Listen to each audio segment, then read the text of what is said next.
You, she said flatly. The patch marked you. The core marked you. You can walk through things that eat other people. You can feel seems like a toothache, if what Faye tells me is right. Han nodded. He can, he said. You should have seen his face last night when the ground lied. He trusted the tether, not his eyes.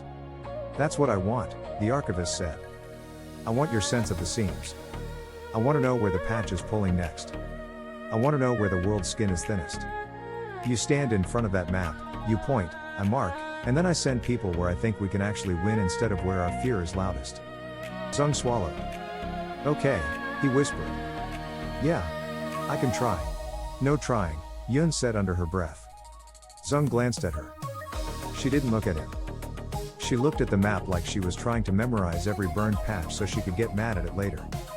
I'll do it, he corrected quietly. The Archivist's mouth twitched in approval. Good, she said. She raised a second finger. 2.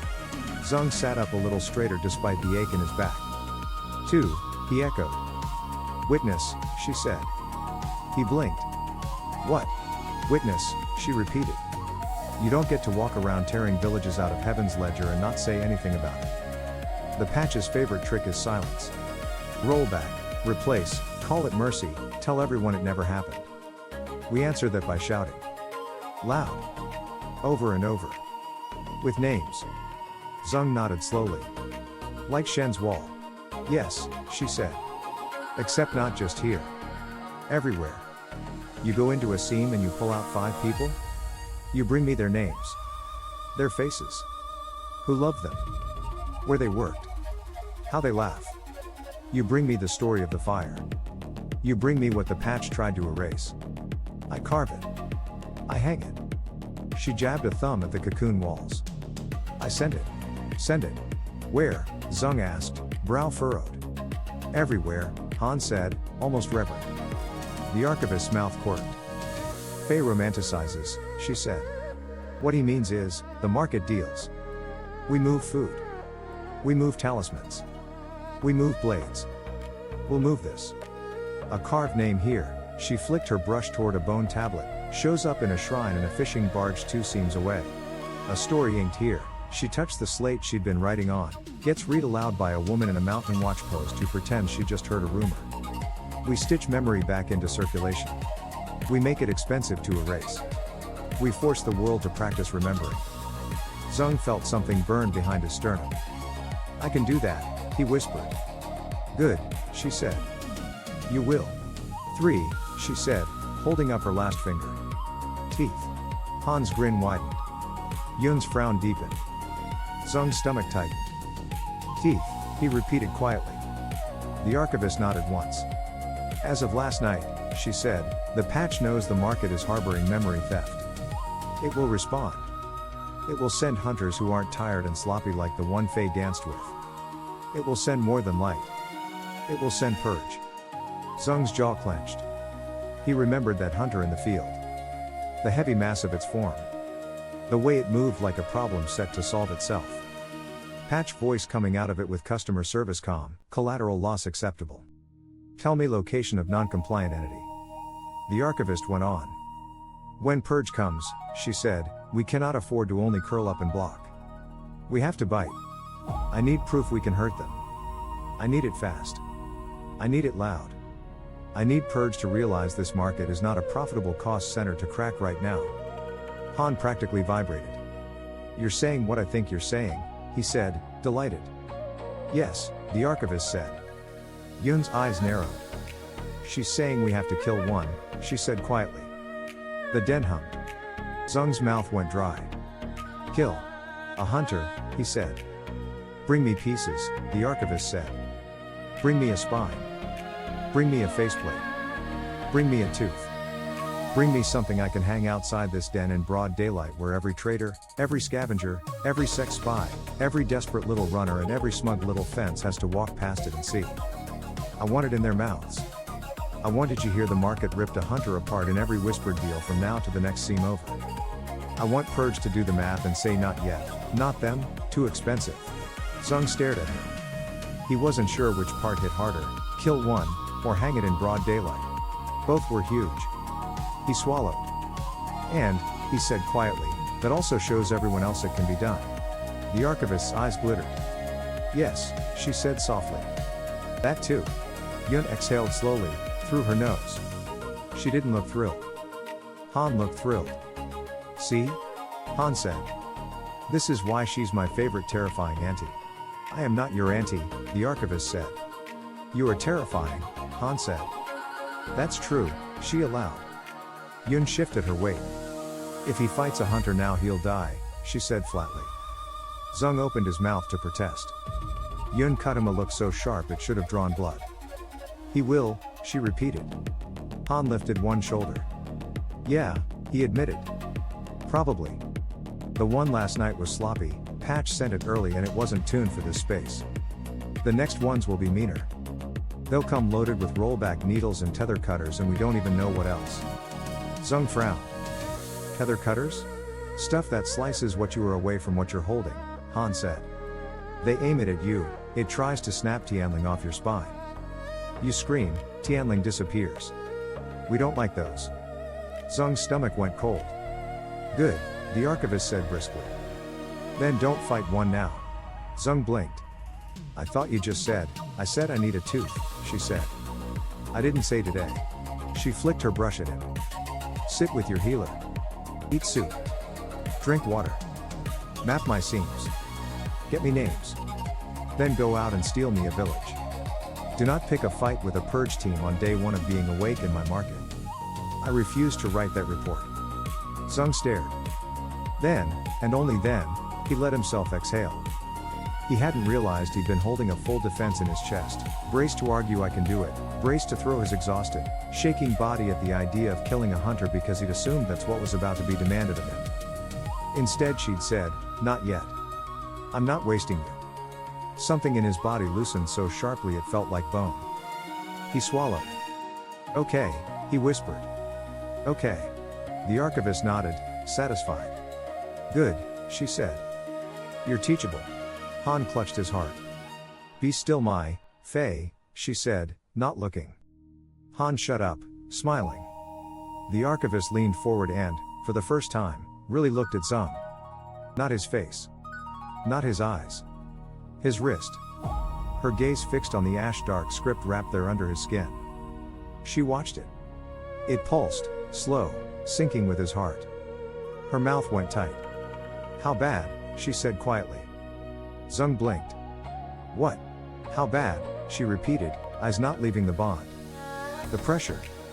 The hum. The pull. How bad? Oh. She was asking about the tether. He swallowed. He could lie. He shouldn't lie.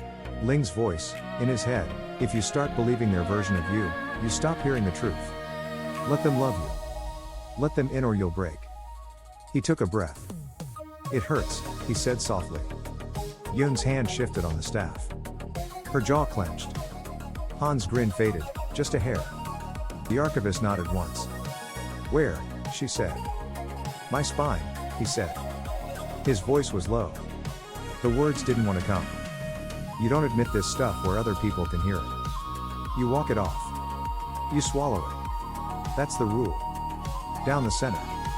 Like pulling my nerves through a narrow ring. Every time they move, I feel it. Every time the market shifts under them, I feel it. If someone trips, I feel it. If somebody cries hard enough, I feel it. He huffed a humorless little sound. Soup helps, which is absurd. Yun's mouth tugged. It's worse when the patch looks, he said. When the patch puts its attention on me, it feels like it's trying to tag me for deletion in real time. Like a hand around my throat, but inside. Like my code is being sorted without my permission. The archivist's lips pressed thin. And when the core looks, she said. He swallowed.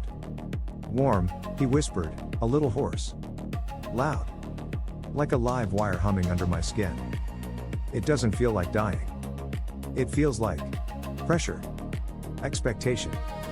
Like it's holding its breath through me. Like it's leaning on me. Yun exhaled a slow, furious breath. Han murmured, yeah. That tracks. The archivist nodded, once. Her eyes had gone razor sharp. Good, she said. Here's what we're doing about that. Zeng blinked. We're doing something? Yes, she said flatly. I just told you you're teachable. Don't make me regret complimenting you. He shut his mouth. She reached for one of her shelves without looking and plucked something out of a nest of hanging tags and folded cloth. She turned back and slapped it into his palm. It was a charm. Not like the light paper talismans he'd seen burning on ropes. This one was heavier. It looked like someone had taken a scrap of copper plate, filed the edges smooth so it wouldn't cut, then punched a hole in one end and threaded it with worn red string. The face of the copper had been etched deep, over and over, layer on layer, until the metal itself warped minutely under the density of the carving. It wasn't pretty. It wasn't symmetrical. It felt heavy in a way that had nothing to do with weight. Zeng stared at it. What is anchor tag? The archivist said. Market make. Not heavens. You wear it. When the tether pulls too hard, you grab it. You push into it like you're bracing against a wall. It won't cut you off. It won't block you. It won't hide you from the core, can't, anyway, and it won't make you invisible to the patch. I wouldn't insult you with that lie. But it will give you somewhere to lean that isn't bone. Zeng swallowed. You made this, he whispered. She snorted. I've made better, she muttered. You get this one until you prove you can keep one in your hand without losing it across a seam. He stared down at the charm in his palm, throat tight. It wasn't a cure. It wasn't protection from purge. It wasn't a miracle. It was a hand against his back, saying I see you shaking. Lean here. His eyes burned so fast he almost dropped the charm. He closed his hand around it before he could embarrass himself. Thank you, he said, voice rough. The archivist grunted like he just agreed to carry scrap metal. Don't thank me, she said. Keep breathing. Bring me maps. Bring me names. Don't die stupid. Trying, he said. Try harder, she said. Han made a pleased sound. See? He told Yun out of the corner of his mouth. Isn't she sweet? Yun said, entirely sincere, I like her. The archivist snorted. Then she reached into a different stack, grabbed a strip of rough paper, and held it out without ceremony to Zeng. Here, she said. First scene. Zeng took it. The paper wasn't special, torn from some larger sheet, rough edges, flecks of pulp fiber visible. A short set of characters had been scrawled on it in fast, efficient brushstrokes. He could read them, the system still let him read them. Scene 3F red/status, active rollback markers, multiple hunter presence, light, scout bodies, warm distance, 4 chains south-southwest notes, water tastes like iron, someone singing, children crying at stomach turned. Children, Yun said softly, leaning in to see. The archivist tapped the note with her brush. Morning face sent that, she said. 3 hours ago. She can't get in alone without being pulled apart. Patchlight's still too thick. I was going to send Faye. She gave Han a cool side eye. But Faye runs like a knife, and knives don't carry whole bodies while running. You, she jabbed her brush at Zeng, are built like a pack mule with a godstring for a spine. Han placed a hand on his injured shoulder. I feel so attacked, he murmured. Zeng swallowed. When do we go? He asked quietly. Now, the archivist said. Yun nodded once, already moving. We're packed, she said. Han rolled his neck. Winced. Grinned anyway. Let's go make enemies, he said. Zeng looked at the scrap of paper again. Water tastes like iron, someone singing, children crying. The promise around his wrist pulsed, slow and steady, syncing with his heart. He closed his fist around the new coppered charm until the edges dug into his palm. He stood. His legs held. Barely. Yun slid instantly under his right arm, smooth and practiced, like she'd anticipated the exact moment he'd force himself upright. Han moved to his other side, shoulder to shoulder, easy. Bite hopped off the cable and landed with a soft thump at Zeng's feet, tail high. The archivist watched them, expression unreadable for a breath. Then, very quietly, she said, Zeng Wei. He looked up. Her eyes met his, steady. Bring them back, she said. He nodded once. I will, he whispered. Good, she said. Her mouth went tight. And Zeng? Yes, he said. Try, she said dryly, not to steal an entire second village before lunch. Jia will kill me on water rations. Han burst out laughing. Yun snorted. Zeng felt something like a smile tug at his own mouth, raw and crooked and tired and dangerous. No promises, he said. The archivist bared her teeth in something that wasn't quite a smile and wasn't quite a snarl. Go break heaven, she said. Zeng nodded. Yun squeezed his side once, grounding. Han tipped the archivist the cocky little eye flirt with danger for breakfast salute that the archivist pretended to hate and absolutely tolerated. Bite flicked his tail. They turned. They stepped back out into the humming light of the market spine. The dense hum faded behind them. The market's noise, clank, shout, sway, life, washed back over them like heat. Zeng slipped the copper charm's red string around his wrist, right next to Contract Fox's ash bond. 2 promises, side by side. One from the dead. One from the living. He curled his hand into a fist. He took a breath. All right, he said, voice low and steady and full of something that felt like direction for the first time since he'd woken in this world. Let's go steal some people from a god. Yun nodded once, jaw set. And bring them soup, she said. Han grinned, sharp. And leave a message. Bite sneezed, like obviously. The sky market swayed. Somewhere out past the cables, past the tarps, past the low walls, past the names burned into stone, Scene 3F red pulsed, active and angry, and something was singing through iron-tasting water. They walked toward it.